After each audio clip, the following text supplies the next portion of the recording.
গতবার বিপ্লব জনগণ পার্টিসিপেট করছে সত্য, কিন্তু শেষ মুহূর্তে সামরিক বাহিনী রক্তপাত এড়ানোর জন্য তারাও সাপোর্ট করছে এবং তারা এই এক অর্থে বলা যায় সেই গণঅভ্যুত্থানটা সমর্থন করছে। এবার কি হবে? মনে হচ্ছে আর একটা অনিবার্য বিপ্লব আসন্ন। আসলে তাই, পরিস্থিতি এমনই খারাপ যে একটা বিপ্লব আসন্ন হয়ে গেছে। আমরা বিপ্লবের মধ্যেই থাকবো। সেই বিপ্লবের লক্ষ্য কি? লক্ষ্য তো মানে যারা নেতৃত্ব দেবে তারা ক্ষমতায় আসবে। তাহলে বিএনপি ফেল করছে বোঝা যাচ্ছে। বিএনপি, জামাত, যারা সরকার এবং বিরোধী, সবাই গণ অভ্যুত্থানের অংশ। কিন্তু বিএনপির বিরুদ্ধে অভিযোগ যে তারা গণ অভ্যুত্থানের চেতনা বাস্তবায়ন করছে না, জুলাই সনদ, গণভোটের রায় বাস্তবায়ন করছে না। বিএনপি এটা বাস্তবায়নের জন্য সংসদীয় কমিটি করছে এবং তারা বলছে যে তারা এটা বাস্তবায়ন করবে। এই কমিটমেন্টের পরও আশ্বস্ত হচ্ছে না, কেন জানি অস্থিরতা। গতকালকে দেখেন যে বিভিন্ন শিক্ষা প্রতিষ্ঠানের যে পরিস্থিতি, শিক্ষা প্রতিষ্ঠানগুলোতে মানলাম যে শিবিরের প্রাধান্য আছে এবং সেখানে লড়াই করে তারা যদি জয়যুক্ত হয়, তাহলে সরকার যেহেতু ক্ষমতায় আছে তখন সরকারও চেষ্টা করবে, সংঘাত হবে। এবং গতকাল থেকে সেই সংঘাত। সবচেয়ে বড় কথা হলো আজকে যে কথাটা বললেন জামাতের আমির, অনিবার্য বিপ্লব, এটা কিন্তু শেখ হাসিনার আমল যদি হইতো, নিঃসন্দেহে এই বক্তব্য দেওয়ার পর আজ রাতের মধ্যেই অ্যারেস্ট হয়ে যেতেন জামাতের আমির। কারণ এটা হচ্ছে রাষ্ট্রদ্রোহিতার একটা উস্কানি দেয়া। তো যাই হোক, এখন তো সেই পরিবেশ নাই, এখন মুক্ত পরিবেশে যে যার মতন করে বলছে। কিন্তু এইটা বলার মধ্য দিয়ে আপনি বিএনপির মতন এত বড় একটা দল, যার লক্ষ লক্ষ কোটি কোটি সমর্থক আছে, তাদের বিরুদ্ধে আপনি বিপ্লব করবেন 2 বছরের মাথায়, তাহলে আপনি চিন্তা করছেন একটা রক্তক্ষয়ী বিপ্লব হবে। এখানে গতবার বিপ্লব জনগণ পার্টিসিপেট করছে সত্য, কিন্তু শেষ মুহূর্তে সামরিক বাহিনী রক্তপাত এড়ানোর জন্য তারাও সাপোর্ট করছে এবং তারা এই এক অর্থে বলা যায় সেই গণঅভ্যুত্থানটা সমর্থন করছে। এবার কি হবে? এবার কি তাহলে ক্যান্টনমেন্টে ক্যান্টনমেন্টে রক্তারক্তি হবে?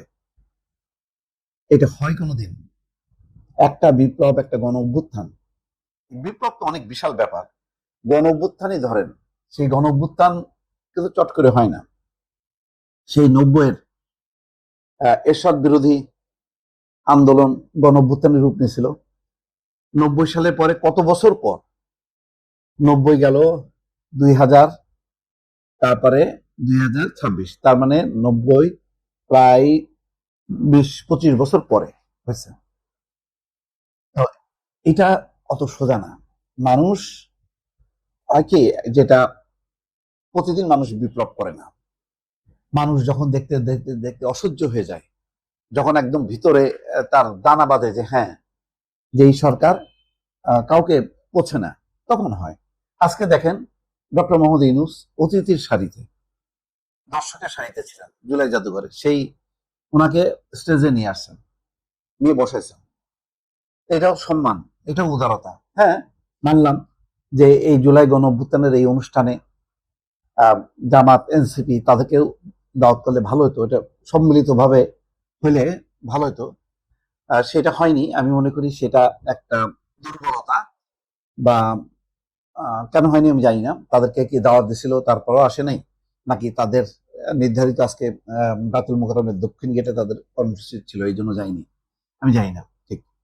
তারাও উপস্থিত থাকলে ভালো হতো। অর্থাৎ গণঅভ্যুত্থানের শক্তি, তাদের মধ্যে এই বিভাজনটা, কিন্তু মানুষ হতাশ হচ্ছে, একটা হতাশা থেকে একটা বিপ্লব হয় না।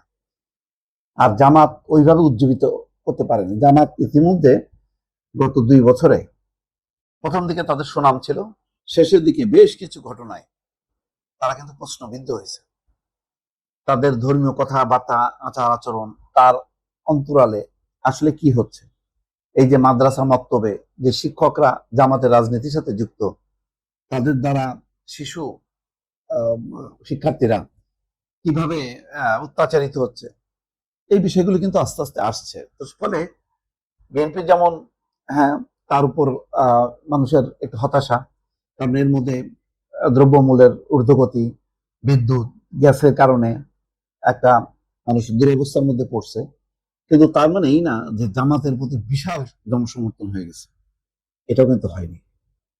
তো সুতরাং এটা এই ধরনের কথাবার্তা বললে যেটা হবে, কাজের কাজ হবে না, কিন্তু বিশৃঙ্খলা একটা তৈরি হবে।